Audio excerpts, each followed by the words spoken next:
I'm Steve Morgan, founder of Cybersecurity Ventures and editor-in-chief at Cybercrime magazine. Last month, our multimedia director, Hillary McClure, caught up with Roger Grimes, data-driven defense evangelist at KnowBe4, at RSA Conference 2022 in San Francisco for his thoughts on ransomware, which is the fastest growing type of cybercrime.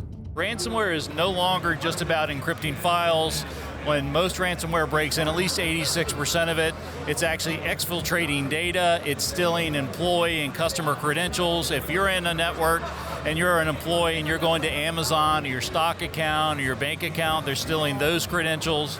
They're looking to find out what the crown jewels are of the organization so they can exfiltrate those.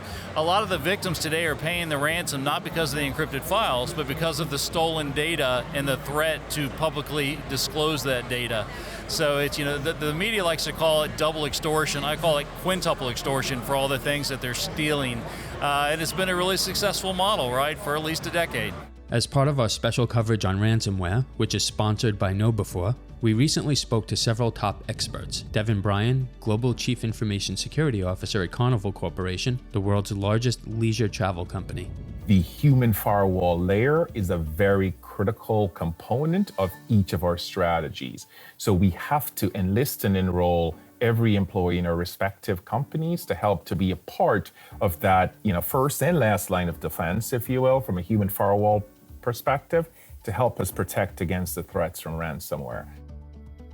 Ransomware afflicts companies of all sizes and types globally, something that is not lost on Jason Lau, Chief Information Security Officer at Crypto.com, the cryptocurrency company that paid $700 million to rename the iconic Staples Center in downtown Los Angeles. Ransomware is evolving. You can just think about it in the future that there's going to be AI-powered ransomware type of things, and it just it's in your network, and then it basically just, instead of attacking everybody, it's very targeted in knowing what it wants to do, and it releases its payload at the right time, at the right moment, at the right person. So I think that this is the evolution, and the scary evolution of where it's going to go. Adam Cowan, a former FBI special agent and now Global Chief Information Security Officer at Eastman, a global specialty materials company employing approximately 14,000 people around the world and serving customers in more than 100 countries, shared his thoughts with us on ransomware. When I was still in the Bureau, a lot of our discussion was not only focused on ransomware, but also terroristic threats, but specifically narrowing in on ransomware. It was still causing havoc among many businesses of all shapes and size, and the focus was trying to help businesses understand how to protect their systems to prevent the overall ransomware from attacking them or from having a large impact if it actually got into their environment. We still struggle today, even working with smaller companies and even some larger companies, just encouraging them to do simple things like authenticating incoming email.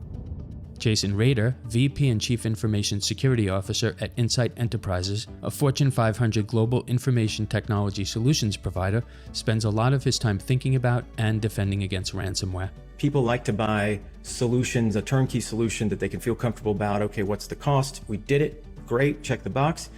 But security's almost never going to be like that because the adversaries are out there. They're able to monetize what they know. What I like to do is to take people and look across like the NIST CSF, the cybersecurity framework for NIST, and say, okay, that's the recover portion if you're dealing with the backups.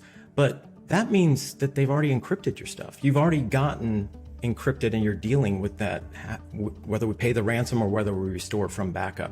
There's all of these other places where we could have identified and protect, detect, respond before we get to that recover part that we could have done something about. And I think so many people's strategies, because they felt like they didn't know how to deal with ransomware, was just, let's back it up and let's get insurance. We're going to pay the ransom and we hope this doesn't happen to us.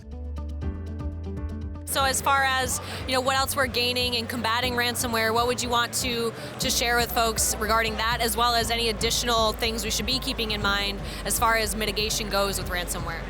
Certainly you got to prevent it. If you don't prevent it, and prevent it is mostly fighting social engineering, make sure you patch your software, using phishing-resistant MFA where you can, and using long and different complex passwords where you can't, usually using a password manager. That really is it in a nutshell. Prevent it, because once it gets in there, it's very tough to stop. On the strategic end, the U.S. government one of the best things they did, and this was, I think, a recommendation out of the ransomware task force, is they went after the money. So even though you can't identify who you're paying the cryptocurrency to by human identity, one of the things about any cryptocurrency is you can identify it by public wallet address. And it doesn't take but a couple of compromises for you to realize, oh, this is the crypto wallet, this is the ransomware crypto wallet.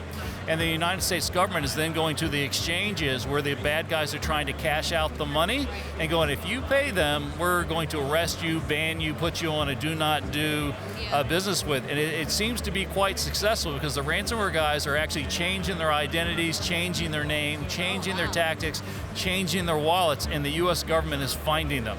So it's been quite interesting, right? Hitting them at their heart, which is, hey, you can't get your money out. CISA and the ransomware task force and the U.S. government and all of them, they're really doing a phenomenal, I think the best job possible that you could ask of a country that's very hard to get us to do anything on a voluntary basis, much less mandatory. Ransomware is relentless, and Cybercrime Magazine is on top of it. For the complete story, including facts, figures, predictions, and statistics, you can read our annual report on ransomware. This special production is sponsored by KnowBe4, the world's largest security awareness training and simulated phishing platform that helps you manage the ongoing problem of social engineering. To learn more about KnowBe4, visit knowbe4.com. You can keep up with all of our media at cybercrimemagazine.com.